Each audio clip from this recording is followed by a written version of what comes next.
Cultiver le bonheur. Donc, c'est le thème de l'enregistrement présent. Je l'ai choisi parce qu'on est en période de crise et beaucoup d'animateurs de médias de masse, d'autorités gouvernementales semblent au contraire cultiver le malheur, cultiver la peur, la peste émotionnelle. Et en réaction à tout ça, j'ai décidé de cultiver le bonheur dans ma vie, dans le sens de me donner le droit d'être heureux. Et comme le mentionnait le philosophe jovialiste André Moreau, eh bien, le bonheur, ça se décide en vertu d'un choix totalement arbitraire. Donc, la personne choisit d'être heureux par elle-même, pas parce qu'elle le mérite, pas en vertu d'un travail. Faut pas que ça soit vu comme une récompense à un travail d'être heureux. Pas parce qu'elle a de l'argent, pas parce qu'elle est en couple, pas parce qu'elle a des enfants, mais purement arbitraire. Tout simplement parce qu'elle décide d'être heureuse, ben elle est heureuse. C'est tout simplement ça qu'a à faire la personne. Et c'est sûr que je le rejoins dans cette perspective. Parce que si on attend après les autres, ou que ça aille bien en société après près de 2 ans de crise sanitaire, ben on risque d'attendre longtemps. Surtout que la manière qu'est construite la crise dans les médias de masse, avec la question de l'arrivée de plusieurs variants, plusieurs injections qui vont amener à le renouvellement du passeport relatif à ces dernières, à se faire à un certain intervalle, on crée un système en relation avec la crise, donc un abonnement, un pass sanitaire, donc si on attend une sortie de crise, d'ailleurs, il n'y en a pas présentement qui est annoncé par les autorités gouvernementales ici au Québec, où je me trouve. Donc, si on attend après la sortie de crise qui n'est pas encore annoncée au Québec, on risque d'attendre longtemps. Donc, autrement dit, peu importe qu'est-ce qui se passe dans le monde ou qu'on me dit qu'est-ce qui se passe, parce que c'est sûr que la perspective qu'on nous présente sur la réalité dans les médias, c'est une perspective qui s'inscrit dans le cadre d'un discours narratif qui vise à orienter les gens dans une perspective donnée. Mais c'est pas ça qui me permet de choisir ma propre perspective que je me donne sur mon existence. Et dans ma perspective, ben, je me donne le droit d'être heureux sans raison. Comme ça, ben à ce moment-là, je ne donne pas le pouvoir à un élément extérieur à moi de me faire perdre le bonheur. Parce que si la personne donne de l'importance, que ce soit au travail, au couple ou à l'argent pour être heureux, si la personne est privée de l'un de ces éléments, ben, à ce moment-là, elle va perdre le bonheur. Donc, si la personne a un bonheur qui est vécu conditionnel à avoir un conjoint, bon, ben, si le conjoint décède ou il vit une séparation, la personne n'est plus heureuse. Même chose pour le travail ou l'argent. Donc, il faut être capable, de ce que je comprends, pour être heureux au maximum, ben, d'être heureux pour rien. Se permettre à rire pour rien. C'est pour ça que j'aime beaucoup ces temps-ci écouter les enregistrements du philosophe jovialiste André Moreau. Je me suis remis à écouter ça récemment. Ce qui tranche fortement avec les enregistrements qui sont véhiculés là, par les autorités ici gouvernementales au Québec ou dans les médias où on fait la promotion du couvre-feu, différentes mesures de contrôle par rapport à ce qu'on nous dit être une crise en fonction du discours officiel. Donc, on nous présente, on nous dit qu'on est dans une crise, puis il faut se préoccuper, puis prendre les distances par rapport aux autres, puis ça crée une ambiance de suspicion par rapport aux gens de l'environnement, une ambiance de crainte, une ambiance de délation, une ambiance qui est imprégnée de la peur. Et c'est une ambiance qui, à mon avis, va à l'encontre du bonheur, va à l'encontre du plaisir, de la joie de vivre. Donc, c'est une ambiance qui n'est pas du tout jovialiste. Donc, et c'est pour contrebalancer cette influence environnementale assez lourde. Et en même temps, ben, je suis comme gardé, comme plusieurs d'entre vous, à quelque part, captif par rapport aux médias de masse, parce qu'on nous annonce des mesures très draconiennes. Donc, du jour au lendemain, j'ai appris à la fin du mois de décembre 2021 que là, il y avait un couvre-feu. Donc, à partir de 22 heures le soir jusqu'à 5 heures le matin, eh bien, j'ai pas le droit de circuler dans la rue. Donc, c'est sûr, si j'écoute pas les médias, puis on met ça en place d'une manière assez draconienne. Donc, la mise en application, c'est pas une semaine ou un mois après. Là, c'est vraiment, on annonce ça, puis quelques heures après, c'est en application. Donc, si je suis pas au courant de tout ça, bien, à ce moment-là, ça devient problématique parce que si je me promène en auto dépasser 22 heures, je peux me faire intercepter par la police.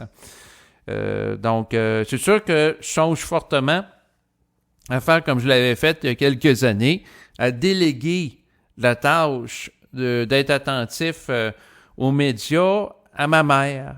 Oui, il y a quelques années au début de la crise, c'est-à-dire en 2020, alors qu'il y a les mesures de confinement, j'avais délégué à ma mère qui écoutait avec grande assiduité là, les nouvelles dans les médias de masse pour me tenir informé s'il y avait des éléments qui pouvaient avoir un impact concrètement sur ma vie. Comme par exemple, c'est sûr, la mise en place d'un couvre-feu, hein, ça a un impact sur ma vie de tous les jours, parce que si je sors à l'extérieur, en dehors des heures qui sont permises par les autorités gouvernementales, ben c'est sûr que je peux être arrêté par la police. Donc, je l'avais mandaté de faire ça. Ouais, je pourrais refaire ça. Là, je parle à voix haute, là, parce que je me suis intéressé à l'actualité des derniers jours, puis il y a une lourdeur derrière ça. Et puis, dans le fond, il y a beaucoup de journalistes qui cherchent à mettre l'emphase sur la peur, donc chercher à créer une mise en scène des nouvelles très dramatiques, donc par rapport à la situation présente en relation avec la crise. Et pour m'équilibrer en contrepartie, j'écoute des enregistrements jovialistes pour dédramatiser mon rapport à la vie, puis prendre les choses d'une perspective relaxe, mollo, calme, joyeuse, être capable de jouir de la vie. Donc, c'est sûr que le contexte présent n'est pas propice à ça. Et puis, quand on regarde qu'est-ce qui se passe dans les médias de masse ici au Québec, pendant plusieurs jours consécutifs, eh bien, les gens qui ont été à Cancun, il y avait un groupe d'influenceurs québécois là, qui ont nolisé un avion. Donc, ils ont pris un avion, puis ils ont fait le party, ils ont fait la fête dedans, ils respectaient pas les mesures sanitaires, les gens étaient pas à distance les uns des autres, ne portaient pas le masque, il y en a en avion qui buvaient de l'alcool, qui fumaient. On parle également là, de relations ou de toucher à caractère sexuel qui ont eu cours dans l'avion.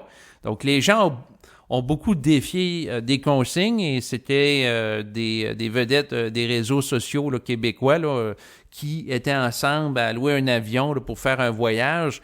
Et là, ça a amené plein de journalistes dans les médias là, à réagir par rapport à ça, des journalistes moralisateurs pour les culpabiliser en disant qu'ils sont pas corrects, etc., qu'il fallait faire des enquêtes par rapport à eux. Or, ce que j'ai observé, c'est que par rapport à cette situation qui a amené beaucoup de réactions de Québécois là, qui étaient très offusqués de tout ça, comme les journalistes, par rapport à ces jeunes Québécois qui se sont retrouvés ensemble dans un avion, puis ils se sont filmés eux-mêmes, puis ils ont diffusé ça sur Internet, puis il y avait du plaisir dans l'avion.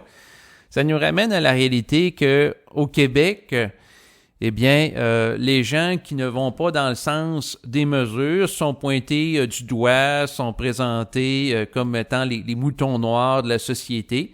Et c'est vraiment, quand que je regarde ça, une espèce de police du plaisir. Donc, si des gens s'empêchent, se privent d'avoir du plaisir, un peu comme dans le temps de la religion, les gens qui étaient des prêtres catholiques, donc dans le cadre du christianisme ici au Québec, bon, ben un prêtre n'avait pas le droit d'avoir de relations sexuelles.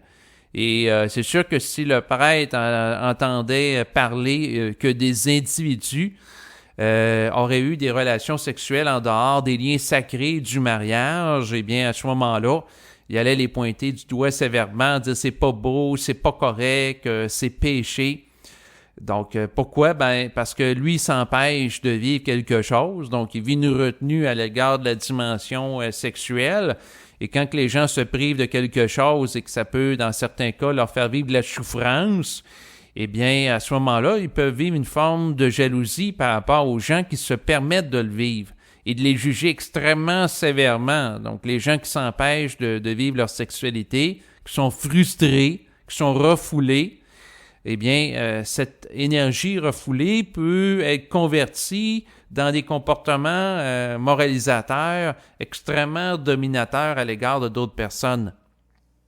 Donc, autrement dit, des Québécois qui peuvent être frustrés d'être dans des états de confinement là, dans les derniers jours avec le couvre-feu, qui ne peuvent pas rencontrer les proches, qu'il faut qu'ils portent le masque lorsqu'ils sont dans des lieux publics, soit à 2 mètres, eh bien, c'est sûr que ces gens-là, en contrepartie, lorsqu'ils voient des gens qui n'adhèrent pas manifestement de par leur comportement au discours officiel, qui ne se soumettent pas à la morale sanitaire qui est véhiculée par les médias de masse, peuvent être extrêmement offusqués, au même titre que la personne qui s'empêche d'avoir des relations sexuelles, qui cherche à se contrôler, puis qui est refoulée comme un prêtre, voir des gens qui ont des relations sexuelles, ces gens-là, eh bien, peuvent être extrêmement mal vus, critiqués sévèrement, donc inversement proportionnellement à la nature du refoulement.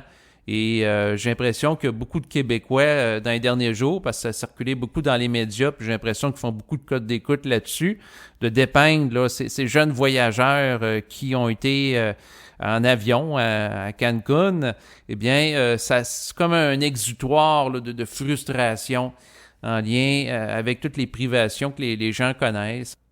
C'est sûr que là, présentement, ils sont pointés du doigt par rapport à une morale très stricte, très rigide.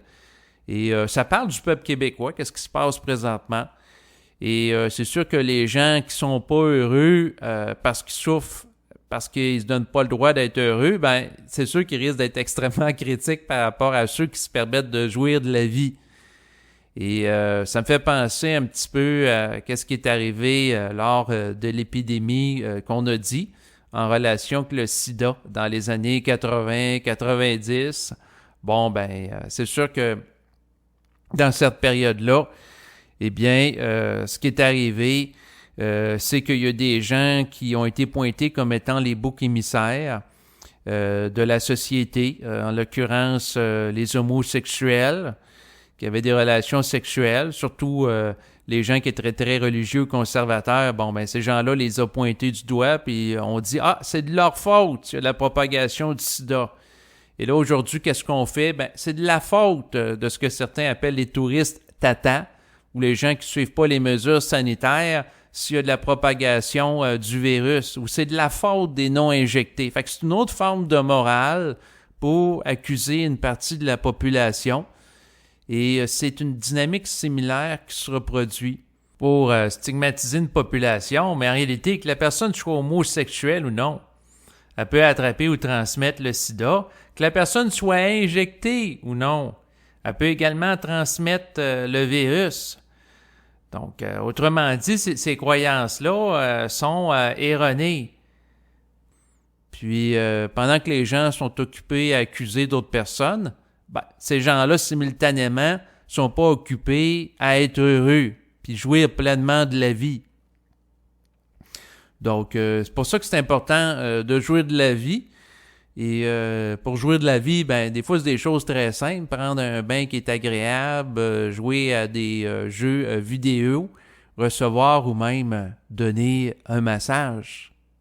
D'ailleurs, à ce niveau-là, ou la jouissance sexuelle carrément, donc être capable d'exprimer clairement ses besoins sexuels, par exemple, un homme qui est en couple avec une femme à sa compagne et vice-versa, dans un esprit d'ouverture, de communication, de clarté, pour que chacun sache qu'est-ce qui fait plaisir à l'autre pour passer du temps agréable. Donc, ça en fait partie d'éléments qui peuvent favoriser un état d'être qui est agréable. Parce que pour moi, la santé mentale se cultive fondamentalement en fonction d'état d'être agréable que je peux vivre. C'est pas en vivant en fonction de la peur, de la menace, de l'intimidation, de chantages sociaux que je vais être heureux, naturellement. Et le bonheur, ça se décide et ça peut être tout simplement aussi arbitraire, aussi simple que de rire pour rien. Et d'être capable de trouver la société qui est parfois totalement absurde, très drôle, par rapport au fait qu'à quelque part, il faut se permettre de rire de différentes choses. Parce que lorsqu'on est occupé à rire, bon, on n'est pas dans la peur. Et le rire ou l'humour a une façon de s'émanciper par rapport à certains éléments qui peuvent amener des émotions extrêmement désagréables lorsqu'on embarque en fonction d'un scénario qui nous est amené par les gens de l'environnement. Donc, plus qu'on me cherche à m'endoctriner en fonction d'une crise qui se déroule, en fonction d'un conditionnement social où qu'on me dit que d'avoir un passeport, dans le fond, lié à l'injection, là, ça devient quelque chose de plus en plus indispensable. Et plus qu'à ce moment-là, je prends un recul par rapport à ça, puis je regarde à quelque part que derrière ça, que j'ai ou non un passeport, c'est pas ça qui va me rendre heureux. Ça peut donner une impression de sécurité.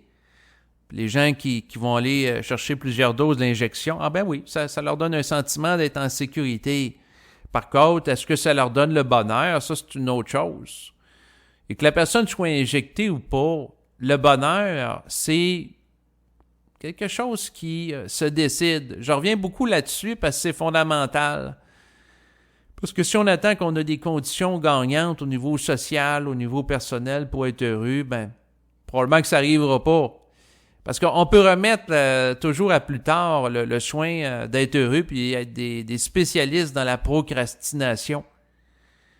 Donc, tant qu'on attend après l'avenir ou qu'on a de l'espoir par rapport au futur, qu'on a de l'espoir qu'il y ait éventuellement le retour au pouvoir aux États-Unis de Donald Trump qui ferait un ménage en lien avec les gens dans l'État profond, ou qu'on a l'espoir du retour du Christ, ou on a l'espoir que les extraterrestres vont venir nous sauver puis mettre fin à la crise actuelle.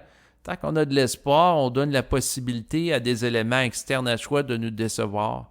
Lorsqu'on n'a plus d'espoir et qu'on décide d'être heureux pour rien, ben là, le bonheur repose sur rien.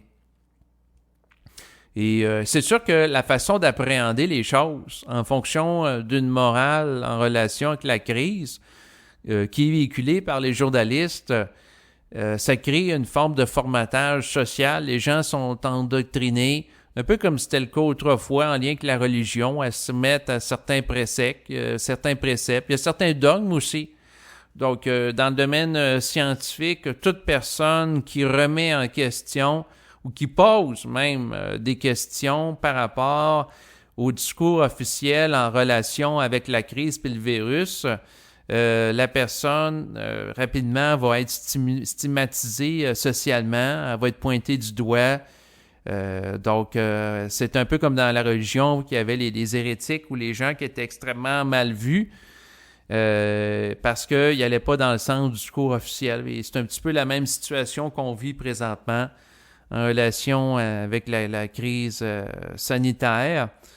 Et puis, c'est sûr qu'en dépit de toutes les mesures, tous les chantages, les menaces qu'on peut nous faire, pour moi, l'élément fondamental que j'ai à faire, c'est de me donner le droit d'être heureux en dépit de tout ce qui peut être dit, de tout ce qui passe. Puis comme c'est un élément fondamental, ben c'est pour ça que je mentionne ça dans le cadre de cette capsule audio. C'est sûr, j'ai déjà fait allusion à ce sujet-là dans le passé.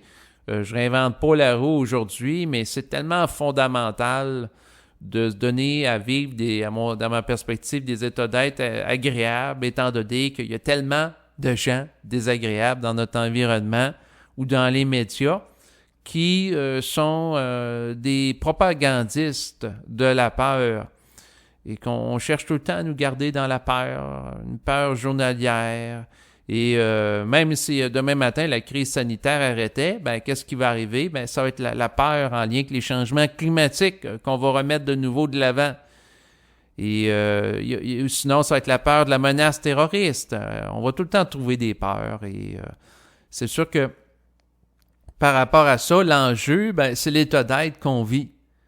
À savoir si on se laisse imprégner par une contagion émotionnelle de peur virulente qui provient, que ce soit des autorités gouvernementales ou des médias, ou on reste détaché par rapport à tout ça et on se donne le droit individuel et arbitraire de décréter que dans sa vie, le bonheur, c'est la priorité.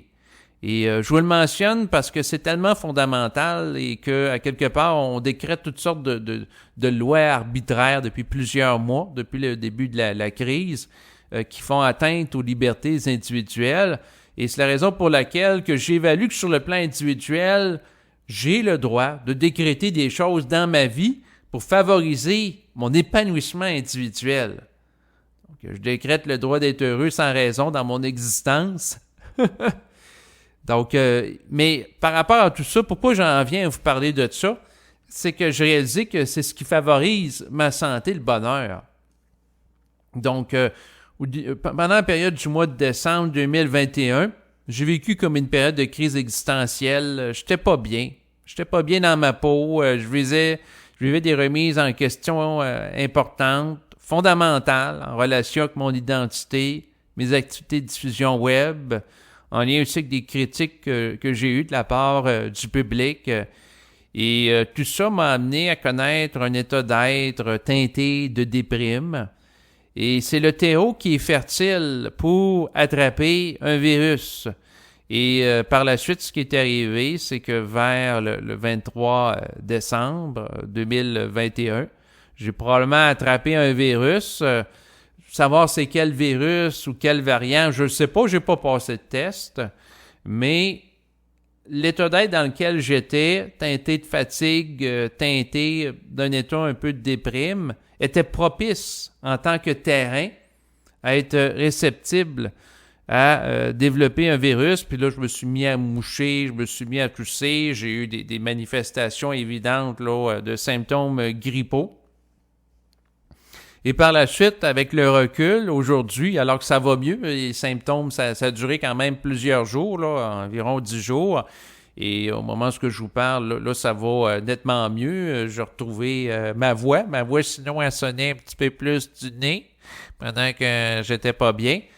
Ce que j'ai réalisé, c'est que fondamentalement, par rapport à mon identité, eh bien, c'est, oui, être ouvert aux autres, mais en même temps, ben, si on est trop imprégné par les autres, ou on peut pas plaire à tout le monde. Il y a cet élément-là fondamental là, que je le connaissais déjà, honnêtement, depuis plusieurs années, mais là, je l'intègre à un autre niveau, puis être capable de me détacher davantage des influences, puis de rester ancré dans la volonté d'être heureux, même si des gens de mon environnement disent que c'est ridicule, ou même s'il y a des gens qui, dans le fond, vont me contester parce que c'est sûr que je vais tenir un discours qui va être plutôt marginal ou en relation avec une vision divergente de la vie de beaucoup de personnes, dans le sens que si ma vision de la vie est teintée d'une conception de l'être qui est une réalité au-delà du corps physique, alors que je suis entouré des gens qui sont plutôt matérialistes. Alors que pour moi, oui, les objets qui sont solides existent, mais ce ne sont pas des objets matériels dans le sens que derrière ce qui nous donne l'impression d'être solide, il y a de l'énergie derrière ça. Et les atomes, à mesure qu'on les observerait, on se rendrait compte qu'entre chacun des atomes, il y a des espaces qui sont extrêmement grands. Fait que là, à un moment donné, tu réalises que ce qui t'a l'impression qui est solide, oui, ça a une certaine réalité perceptuelle, mais derrière ça, il y a un champ d'énergie unique, ce que certains appellent le champ quantique. Mais là, la plupart des gens, si on leur parle de physique quantique ou on leur parle de ce type de réalité-là, la plupart des gens ne vont pas nécessairement adhérer au discours. C'est sûr que, dans le fond, Pour être heureux, il faut s'assumer totalement, en dépit de qu'est-ce qui est véhiculé dans le discours officiel, et ça revient à assumer sa marginalité. Donc, en dépit de tout ce qui est fait, puis être capable de regarder les choses d'une autre perspective. Donc, c'est sûr que quand je regarde les dirigeants au Québec, que ce soit Horacio Arruda, lui, il semble s'amuser quand même.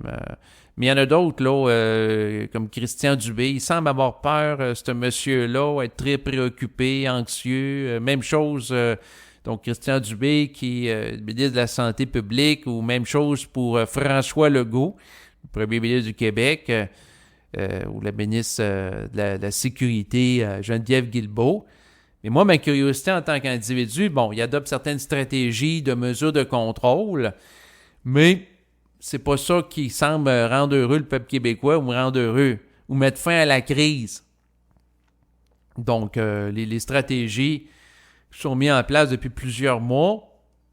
On voit présentement que finalement, on est retourné en période de confinement avec le couvre-feu, quasiment un an après, jour pour jour. Donc, il y a des limites par rapport à ça. Peut-être qu'un jour, ces gens-là vont les réaliser. Mais c'est sûr que ces gens-là, peut-être à un moment donné, ils vont développer une façon différente d'aborder les choses pour apporter des solutions nouvelles. Et puis, c'est sûr que par rapport à ce qui se passe présentement, et là, je vais arrêter de marteler le même message depuis tantôt. Je pense que j'ai fait pas mal le tour. C'est pas donner le pouvoir aux dirigeants, aux gens de l'environnement de nous décentrer, puis d'être capable de se doter d'un centre d'intégration des émotions, donc un point de gravité permanent, pour être pleinement dans sa vie, puis donner la priorité au bonheur. Dans ma perspective, quand que je suis heureux, à ce moment-là, ça favorise ma santé à la fois physique et mentale. Donc, le bonheur, pour moi, c'est un élément qui contribue à la force de mon système immunitaire. Alors que lorsque je suis dans un état de déprime, un état de fatigue, là, je peux être plus disposé au virus. Donc, j'ai attrapé un virus dans les derniers jours, puis ce que j'observe, dans ma vie, lorsque je passe les différentes années de mon existence en revue, dans les périodes où j'étais les plus malade, c'était des périodes où je vivais des états d'incohérence interne, de tension, de surmenage parce que j'étais fatigué, j'étais trop actif, je me reposais pas assez. Donc, autrement dit, les périodes où j'ai connu du déséquilibre. Et pour me rééquilibrer, le bonheur est un élément fondamental parce que c'est ce qui me garde en vie. Si on n'est pas heureux de se lever le matin, là, on devient comme à se lever le matin de reculons, on devient comme démobilisé. Et c'est sûr que le scénario présent, par les différentes mesures mises en place de contrôle social en lien avec la gestion de la crise, puis les mesures qu'on sait qui vont avoir des répercussions, même si la crise finirait demain matin, encore pendant plusieurs mois, plusieurs années, ne serait-ce qu'au niveau économique, en relation avec l'endettement des différents pays occidentaux, parce que la dette à rembourser va être considérable, que ce soit pour le Canada, la France, etc. Sachant tout ça, c'est sûr que c'est assez anxiogène comme information. Donc, la raison pour laquelle, faut être capable d'être heureux pour faire face à la situation. C'est le constat que j'en viens. Et c'est sûr que quand je regarde les dirigeants d'une perspective originale, je peux me poser la question, est-ce que ces gens-là jouissent? Est-ce que Geneviève Guilbeault, Christian Dubé, est-ce que c'est des gens qui, par exemple, vont expérimenter la thérapie par l'orgasme? Est-ce que c'est des gens qui vont prendre du temps pour se détendre, se couler un bain qui est agréable, faire de la méditation sur la pleine conscience, sur le bonheur, comme objet de méditation? Donc, est-ce que c'est des gens qui se permettent, par exemple, de jouer de la vie de différentes façons, de mettre leur bonheur dans l'existence? Bien, des questions que je me pose. Ou c'est des gens qui, d'une certaine façon, ont connu le christianisme avec la morale du contrôle, qui ont introjecté, c'est-à-dire qu'ils ont fait pour eux-mêmes, et là, ils transfèrent le même type de morale dans leur façon de gérer la crise, en moralisant les autres qui ne vont pas dans le sens de leurs consignes. Un peu comme certains journalistes. Donc, pour moi, il y a eu la religion, et il y a eu la religion, ici au Québec, il y a eu la religion catholique qui était très moralisatrice. Ensuite, il y a eu la religion verte avec l'écologie. Donc, les gens vont dire aux gens, si tu utilises une automobile, t'es pas correct. Si tu manges de la viande aussi, ça fait beaucoup d'utilisation de gaz à effet de serre. Si tu prends l'avion, ça fait beaucoup de pollution. Donc, la morale verte, c'est de régir les comportements des autres en fonction d'une certaine morale. Là, il y a présentement la morale d'État. En Chine, avec le crédit social où les citoyens sont observés, puis il faut qu'ils agissent en fonction de certains principes étatiques pour, dans le fond, avoir un bon dossier de crédit. Donc, en fonction du concept du crédit social, donc plus les gens sont soumis à une morale d'État, puis plus ils gagnent des points qui leur sont octroyés par les dirigeants de l'État pour les renforcer dans le comportement. Et il y a la morale en lien avec la gestion de crise sanitaire, il y a la morale en lien avec les changements climatiques qui va dans le sens de la morale écologique. Donc, il y a plusieurs morales, il y a plusieurs idéologies, il y a plusieurs systèmes de pensée et qui cherchent à orienter les comportements des individus pour les conditionner, les rendre prévisibles, puis les diriger dans certaines directions par rapport à l'avenir. Alors que l'individu qui vit en fonction de lui-même, qui vit en fonction de sa capacité de jouir de la vie, de se donner à vivre du bonheur, à ce moment-là, cette personne-là est au-delà de ces conditionnements-là, parce que le bonheur repose sur lui-même et non pas en fonction d'une soumission à une morale qui souvent va remettre à plus tard le besoin d'être heureux. En ce sens que dans le cadre d'une morale religieuse, on va dire à la personne, dans ta vie terrestre, tu vas souffrir, puis si des autorités célestes ou religieuses évaluent que tu as fait une bonne vie, par la suite, tu vas avoir le droit au paradis et à être heureux. Mais pas tout de suite. C'est toujours à remettre à plus tard. Et on dit aux gens, si tu te soumets à telles mesures qui sont temporaires, par la suite, ça va bien aller. C'est toujours à plus tard, le soin d'être heureux. Même chose pour la morale là, écologique, etc. C'est toujours de remettre à plus tard le soin d'être heureux. Alors que si on décide ici et maintenant d'être heureux, là, on sort de ça. C'est une dynamique très différente. Parce que, comme il a été déjà dit en philosophie, quand sinon maintenant ou sinon ici. Car demain c'est maintenant, hier c'était maintenant, aujourd'hui c'est maintenant, puis c'est toujours maintenant. Fait que si on se permet pas d'être heureux maintenant, on sera jamais heureux. En réalité, parce que chaque moment de la temporalité est une forme de maintenant. Bon, en lien avec tout ça, soyons heureux maintenant. Ne remettons pas le choix à plus tard d'être heureux, parce qu'on ne sait pas c'est quand que ça va aller. Puis, comme on l'a vu avec la gestion de crise, c'est un petit confinement de 2 semaines. Finalement, le 2 semaines devient progressivement 2 mois avec des mesures. Finalement, le 2 mois est en train de devenir 2 ans. Puis peut-être que le 2 ans va devenir 20 ans, et ainsi de suite. On ne le sait pas. Fait que si on remet à plus tard le soin d'être heureux, on risque d'attendre longtemps. Puis pour être heureux, c'est très simple, hein? Être heureux, c'est d'être capable d'utiliser l'imagination créative pour mettre dans sa vie et s'enraciner dans un état d'être agréable. Un peu comme la suggestion hypnotique, hein? Vous savez, quelqu'un qui se fait suggérer à tous les jours qu'il faut qu'il ait peur de quelque chose, il va finir par avoir peur. Si la personne s'auto-suggestionne, par exemple, à l'effet qu'il est intelligent, régulièrement, puis à ce moment-là, ce qui arrive, c'est que ça donne une plus grande disponibilité à la personne pour utiliser pleinement ses ressources intellectuelles que s'il est conditionné à croire qu'il est un incompétent ou qu'il est un incapable. Même chose pour le bonheur. Si on se fait suggérer tout le temps qu'on n'est pas heureux puis que tant que ça va mal dans le monde, on ne se donne pas le droit d'être heureux, on est limité. Par contre, l'individu peut s'organiser pour être heureux en disant je suis heureux, je célèbre la vie, puis je me donne le droit de jouir de la vie sans me sentir coupable. Puis ça peut passer par différentes choses. Donner le droit d'être en contact avec des gens, de les rencontrer en personne. Parce que si la personne a tout le temps peur du virus puis elle s'empêche de voir des gens, à un moment donné, ça devient ennuyant. Et c'est ça. Donc, la personne a utilisé sa marge de manœuvre pour tirer son épingle du jeu, en dépit de ce qui se passe présentement sur Terre, et sans attendre, après les autorités officielles, après les extraterrestres, après les anges, après les dieux, après le supramental, après la haute spiritualité, après la philosophie.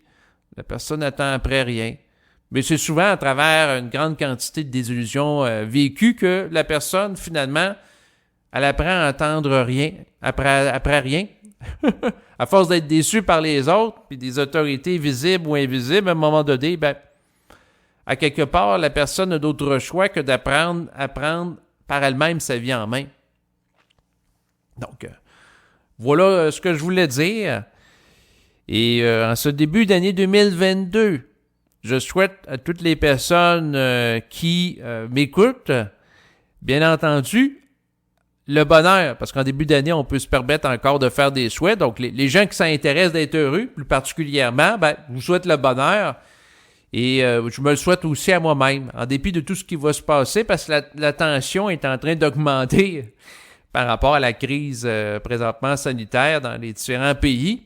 Et comme c'est une situation extrêmement déprimante qui se produit, en contrepartie, je me permets de me souhaiter davantage le bonheur pour créer un effet de contrebalancement par rapport à ce qui se passe, et avec une volonté de plus en plus ferme de m'ancrer dans le bonheur. Donc, merci de votre écoute et je vous dis à bientôt. Au revoir.